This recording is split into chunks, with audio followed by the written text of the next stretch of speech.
daughter, Aino, age 3, and her now youngest son, Matti, 2, were sitting on the floor, their backs against the wall, staring dumbly at the bodies. Maia-Liisa threw herself to the floor beside her dead children and covered their faces with kisses. She'd left them with mild fevers just 3 days earlier, begged by the woman's husband who'd skied and run over 30 kilometers from the coast through the spring thaw to reach her, a midwife renowned throughout the Kokkola region, knowing that a mother and baby might die. Flattered by the heroic effort of the father to reach her, she thought her own children would all pull through. Few survived cholera. When she'd finished crying, she stood and looked at her husband. "We'll bury them tomorrow in the churchyard. I want to be with them today." Her husband said, "Yo." That terrible night marked the children differently. Aino, in whose little arms her baby brother, Vainu Ahti, had died, learned that no one was coming. She was as alone as the meaning of her name, the only one.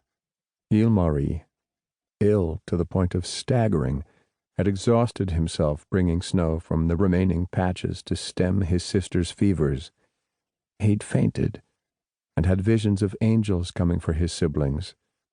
When he regained consciousness, soaked with melted snow, his father was slumped, unconscious against the ladder leading to the loft where his sisters, Maia-Liisa and Loka, lay dead in the bed all the children shared. From that night, Ilmari knew there was a God, and God was to be feared. But he sent angels. Matti, not fully aware of what was happening, retained a vague uneasiness about the future. As he grew older, he realized the wealthy feared the future less than the poor. How wealth was attained was less important than gaining it. The children never knew the name of the woman Maia-Liisa went to help that night, nor the name of her son who survived and grew to manhood. But their fates were linked. Chapter 1.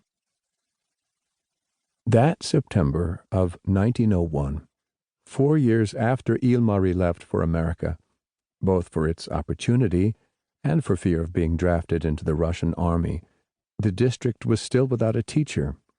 The Evangelical Lutheran Church of Finland would not confirm an illiterate child, and this made even the poorest of Finnish peasants different from peasants in almost all other European countries.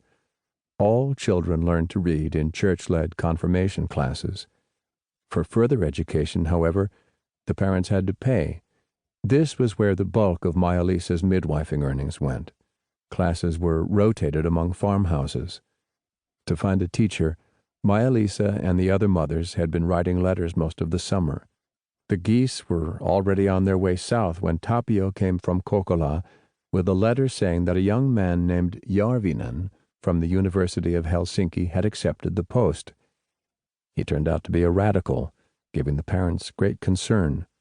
Aino, now 13, along with the other teenage girls, fell in love with him.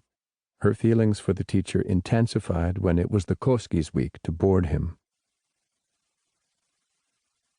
Aino was at the kitchen table working on an essay Järvinen had assigned when he sat down next to her. He carefully slipped a small pamphlet in front of her, the Communist Manifesto, by Karl Marx and Friedrich Engels, in Russian. "Are you supposed to have that?" she whispered. He put a finger to his lips.